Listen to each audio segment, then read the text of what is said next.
Short study classes में आपका स्वागत है। आज हम क्लास 9th के साइंस सब्जेक्ट का कुछ ऑब्जेक्टिव के बारे में जानेंगे। तो शुरू करते हैं। पहला क्वेश्चन है, निम्न में से कौन आधारी राशि नहीं है? तो इसका आंसर हो जाएगा वेग। देखिए, आधारी राशियाँ वे होते हैं जो स्वतंत्र मानी जाती है, ठीक है। इसकी संख्या फिक्स है, ये 7 होते हैं।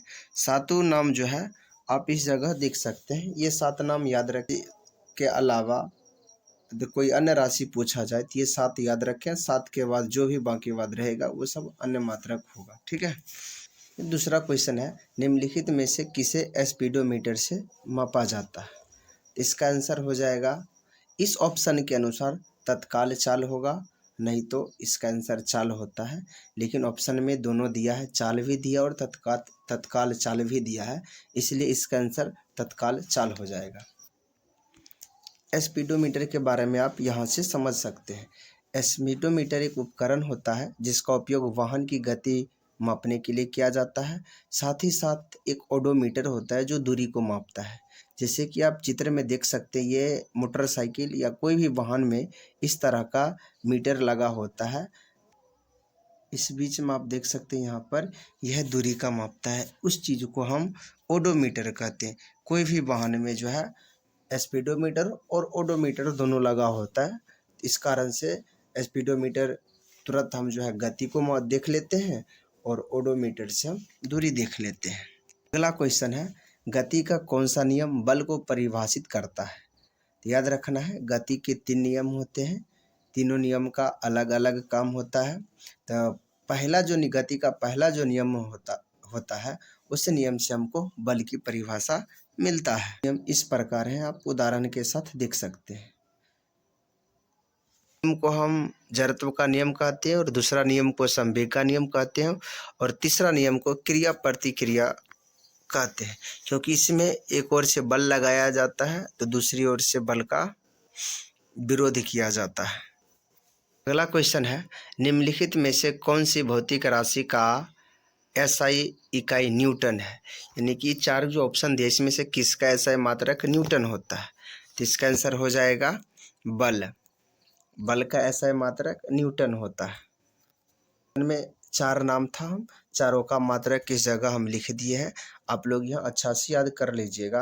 यानी कि बल का एसआई मात्रक न्यूटन, त्वरण का एसआई मात्रक मीटर प्रति सेकंड स्क्वायर, चाल का एसआई मात्रक मीटर प्रति सेकंड, इसका दूसरा भी होता है किलोमीटर प्रति घंटा, और ताप का एसआई मात्रक केल्विन होता है कि जी का मान होता है। ये जी तो ऑप्शन है पहला, सबसे कम ध्रुव पर, सबसे अधिक भूमध्य रेखा पर, ध्रुव से भूमध्य रेखा तक बढ़ता है। इनमें से कोई नहीं। इसका आंसर इनमें से कोई नहीं रहेगा, क्योंकि ध्रुव पर जो है जी का मान सबसे अधिक होता है, भूमध्य रेखा पर जी का मान सबसे कम होता है।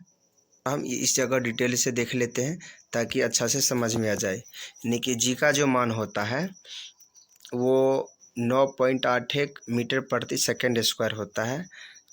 जी का अर्थ होता है गुरुत्वीय त्वरण, ठीक है। तो इसमें क्या होता है, दूरी अगर जे आर का मान बड़ा होगा तो जी का मान छोटा हो जाएगा। आर का मान जितना छोटा होगा जी का मान उतना बड़ा होगा।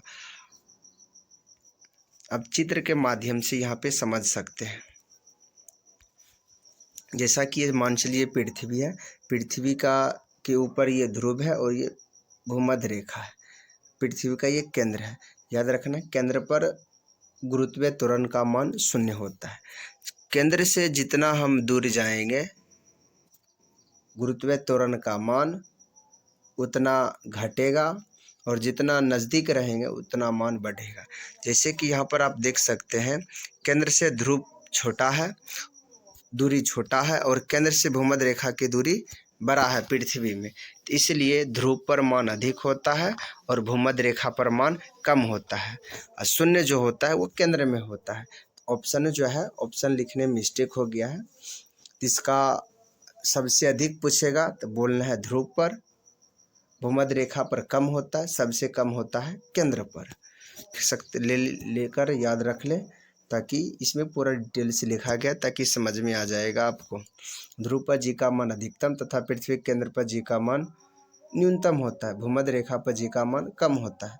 ध्रुव की दूरी कम होती है और भूमध्य रेखा की दूरी अधिक होती है।